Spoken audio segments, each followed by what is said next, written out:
Be safe. Be safe. Welcome, be safe. Have solidarity. And that's it. A long tradition of activism. Yeah. Yeah. That's pretty. This is what freedom looks like. and it's happening in so many different forms. Okay, well, you mentioned, the Cornell West and others that are using it in opposition of things just like basic civil liberties, like being able to walk down the street unharassed by the authorities. To in Wisconsin. We've been reporting in past shows about the rise of the return of laws that, it makes it easier for employers to discriminate against you if you've actually done your time and given your penance back to society after having committed a crime, or the forced urine, drug testing stuff. But in Wisconsin, they're fighting Senate Bill 207. To an urgent human rights and civil rights issue. Wisconsin state government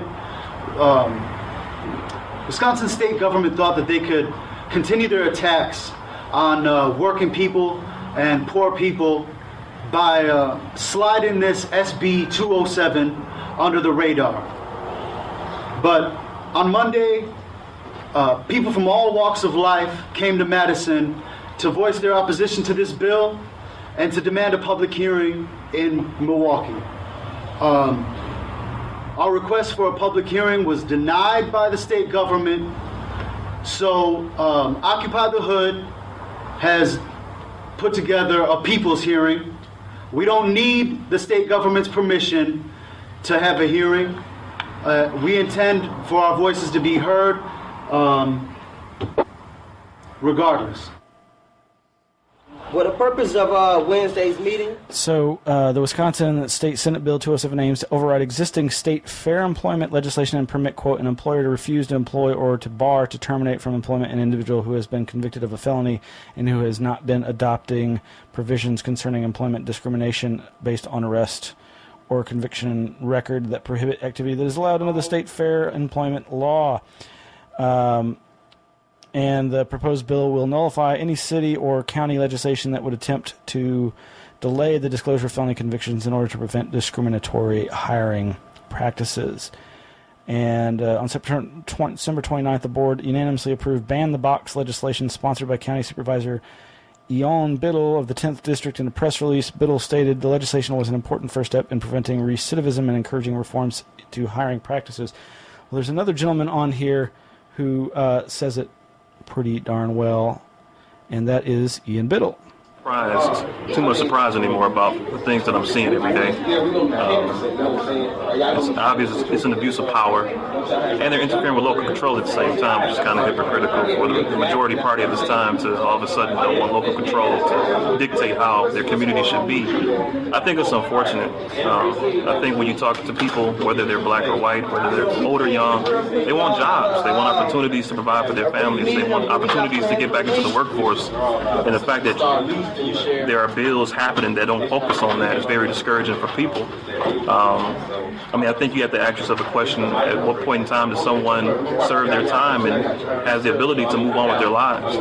And the fact that you're given this, you're trying to pass this legislation to discriminate or terminate ex-felons, whether their crimes had anything to do with their job or not, is this counterintuitive to trying to get people to work and get them off social services and get them out the prison system, and actually getting people to work.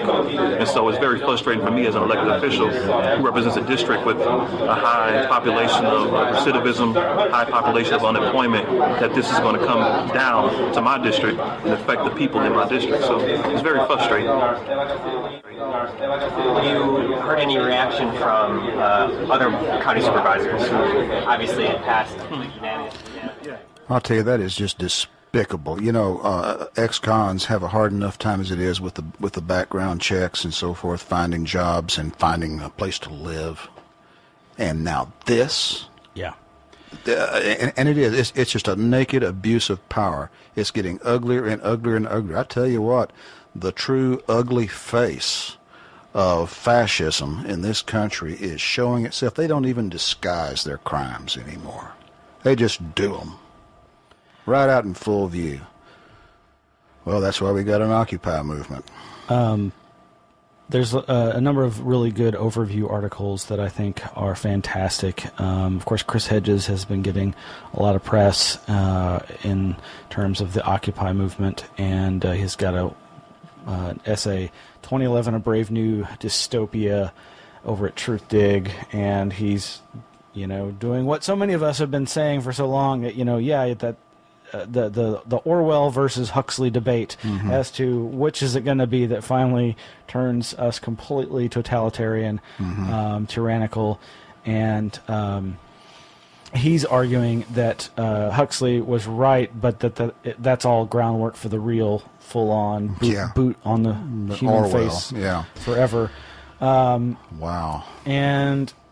But there's the other good, amazing articles about how the folks in Tahrir Square in Egypt did their own spin-off march to the U.S. Embassy there in solidarity with the Oakland occupiers because of what they're facing. The ugly violence in Oakland, yes. And worldwide outrage. It's and I reported on Out the Rabbit Hole about the in Brazil, Sao Paulo and Rio de Janeiro now have encampments, and it's just amazing where this could be going. But as I also said, it's the beginning of winter in this part of the world, and that's going to mean a lot. The weather's already been. It's going to be a real Valley Forge moment, they're saying, and which got me to thinking how the Tea Party, which they borrow their symbolism of the name from the Boston Tea Party, a great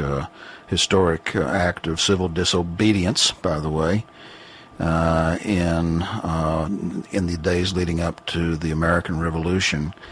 Well, as we know, the Tea Party started out as something good, the original Tea Party, and then it was co-opted by these Nazi monsters. So you got all these people. It's funny.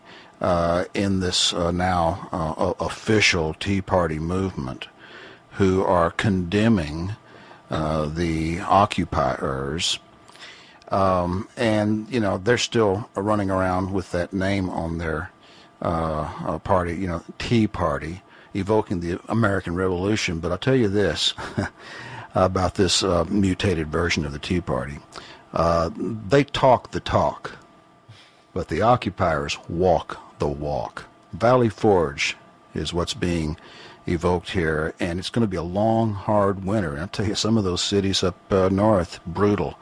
I don't think the winter's going to do too much damage to our protesters here in Austin, but I'll tell you, it shows the need for donations to these groups, warm blankets or whatever it takes. Did you read the headline that they're going to try to freeze them out in Zuccotti Park in New York? I saw the headline. I wasn't sure what they sent the firemen in there to remove all the generators and so forth that they've set up in order to stay warm. They're going to try to freeze them out. That's going to be interesting. We'll see how well that goes. That's despicable. It is. So, okay, I've been on a slight diversion here. Been on a Star Trek kick for a while now, rewatching all the various Next Generation spin-offs. Went through Enterprise because I hadn't seen it really hardly at all the first time around, and same for Deep Space Nine, DS9, and just recently finished this two-parter from season 3 called Past Tense, and it's one of these where they go back in time episodes, but it's back in their time, our future, to 2024, when homelessness, joblessness, and the rabble of those folks without their papers are segregated in sanctuary districts that are walled encampments within cities where it's just crazy. And they go back to a time called the Bell Riots, when everything came to a boiling point, and sadly hundreds of sanctuary residents are killed in the riots, where the angry security that were not getting paid enough to guard the rabble and manage them were fed up, and of course the people who were being trampled upon the worst, the residents, the homeless, the jobless, the sanctuarians, whatever, and they finally, the tempers flare and hostages are taken, and they a lot of them are killed, but the hostages aren't killed, and that proves to the rest of the world that they're that they weren't out for blood, and they just wanted their equal rights. And the way they also got their word out after having their communications cut by the authorities was basically the internet, and that all the people inside, just giving their stories of, I'm the father in a family of 2, and I lost my job, and I lost my home, and it's wow, I mean, this isn't that old of a series. It originally aired in 1995, and it's set in 2024. Well, very prescient, wouldn't you say? I'll have to see that. Meanwhile, it's fantastic, all the opportunity for protest. You sent me the link, and I'd seen it. The fellow advocating something I'd seen first, I think, in the Anarchist Cookbook or the Loom Panics Unlimited catalog. That's all those postage paid envelopes that you get. I sent one to Citibank yesterday. Oh, that must have felt good. Oh, it felt good. I crammed it full of all kinds of stuff. I put an entire parade magazine in there and pieces of cardboard and also a little note. Hey, you guy whose job is to open envelopes for the banksters, why don't you quit and occupy Wall Street? Well, you know how they've used the fact that, well, it's dirty. These camps are unsanitary, and there's violence, happening there, and calling them the flea. Yes, and I believe it was party. Oakland where they were saying that, there had been a sexual assault there. You get that many humans together of any political persuasion, there's going to be bad, nasty, God knows what the heck's going to happen. We don't even know if it's true, though. Right. And they said that the paramedics couldn't get in there. Well, we still don't know that it's true. And this coming from the Oakland Police Department, who is still saying that they didn't fire any rubber bullets that day, when you can see that there's one guy that he's holding his hands full of pieces of rubber bullets. Here they are. And, when you see the video, and I guess everybody has by now, there's this Marine veteran for peace, Scott Olson, standing there, just standing there with his back to the police. He's not doing anything. This is moments before this happened. And in fact, there's also a video, which we have a link to on the site, where a young woman who was standing nearby and who was there when it happened, verifies what happened. He was just shot, apparently intentionally, because that's the allegation, and you got to wonder. But certainly, what is definitely on video is when all the people go running back to help him, because it's obvious there's a man down, he ain't moving, and they go back to help him, and the cops intentionally throw something at him. And it goes boom, and everybody runs away. Intentional. They have got no credibility whatsoever. They don't even care how transparent their lies are. And you hear continually, blaming the protesters for violence. That's an old trick. Whatever you're being accused of, accuse the other party of, whether it's true or not. Just lie, lie, lie. That's how fascists do this kind of thing.